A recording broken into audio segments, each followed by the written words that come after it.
Welcome everyone to a little bit of light, awaiting Moshiach. We're approaching Yom Kippur, and next week will be Sukkot. So what I want to talk about today relates to Sukkot. On Sukkot, we have the mitzvah of taking the lulav and the esrog, the four species, lulav, esrog, hadassim, and arabis. Midaraisa, according to Torah law, we have a mitzvah on the first day of Sukkot for everyone to take the lulav and esrog. And for the rest of Sukkot, there is no mitzvah. Only in the Beis HaMikdash, at the Holy Temple, is there a mitzvah to take lulav and esrog the entire Sukkot. Nowadays, midrabanan kod rabbinic law, we take lulav and esrog the entire Sukkot, Zeicher l'Mikdash, to remember what we did in the times of the Beis HaMikdash. We are at the Mikdash, we took the lulav and esrog all 7 days. Now, that's one example of a rabbinic mitzvah, Zeicher l'Mikdash, to remember the Beis HaMikdash. Another example is from the Pesach Seder. When we do korech, when we eat the matzah and the maror together, we actually recite Zeicher l'Mikdash kehillel. Zeicher l'Mikdash, a remembrance to the times of the Beis HaMikdash, the times of the Holy Temple, when we had the carbon Pesach, the Paschal sacrifice, to what a Hillel did. Hillel would eat the matzah, the Pesach, the carbon Pesach, the Paschal sacrifice, and the maror all together as one. So these are two examples of rabbinic mitzvahs that are Zeicher l'Mikdash. So again, on Sukkot, the first day is Torah law, and then for the rest of Sukkot, it's considered midrabanan rabbinic law.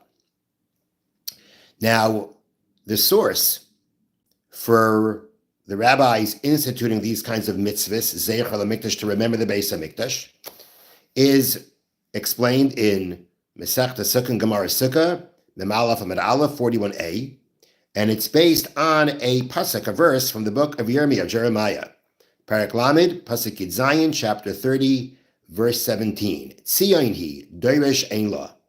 She is Zion, no one seeks her. The prophet is bemoaning the fact that no one seeks Tzion, no one seeks Zion, the Beis HaMikdash. Says the Gemara, if the prophet is bemoaning the fact that no one seeks her, that means that's someone that we should be seeking her. We should be seeking the Beis HaMikdash. And what does that mean? That means that the rabbis would institute certain mitzvahs, certain actions that would be the way of seeking out the Beis HaMikdash. These mitzvahs are meant to fulfill this principle of seeking out the Beis HaMikdash. Now, when we think about this term Zeicher l'Chorban, we think about it as, if we define the words themselves, it means to remember, Zeicher l'Mikdash. When we say to remember the Beis HaMikdash, so it's something that we do to remember what was. But, as Rabbi Yecheskel Elias brings from Rabbi Yosef Elephant of the Mir Yeshiva Yerushalayim, the fact that the source for these mitzvahs is the verse that says, Tzion hi deresh ein la, there's no one seeking it, which implies we have to seek it. And that's the basis for the rabbis instituting these mitzvahs, these actions, to fulfill this idea. And that means we're not just remembering the Beis HaMikdash with these actions. This is the way that we seek it out. This is the way that we seek out the Beis HaMikdash. Seeking out means this is what we yearn for. This is what we're looking for. So when we, on the Pesach Seder, do karech, we're not just eating karech because we have a mitzvah to do karech, or that it's just to remember what we did in the Beis HaMikdash. It's meant to be an active expression of our yearning. We're eating karech because we're expressing that this is what we want to be doing in real time, in reality. We're doing what was done in the times of Beis HaMikdash to express this is what we want to do in the Beis HaMikdash. We want to be at the point where we're actually doing this in the Beis HaMikdash with the carbon Pesach.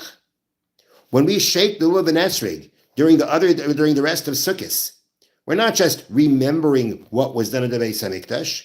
This is our active expression of expressing that we want to be able to shake this lulav and esrog every day as in the Beis HaMikdash.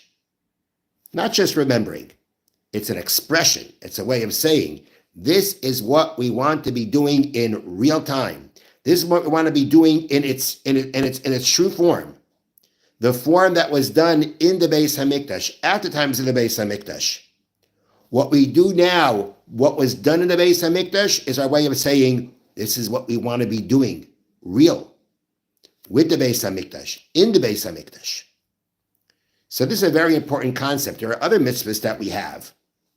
If we, in the counting of Sphira, according to those who say counting Sphira nowadays is rabbinic, that's also Zeicher l'Mikdash. In the times of the Beis HaMikdash, where we actually had the Omer sacrifice, then counting the Omer was a Torah obligation. Without the actual sacrifice, it's rabbinic. It's Zeicher l'Mikdash. It's to remember what we did in the times of the Beis HaMikdash.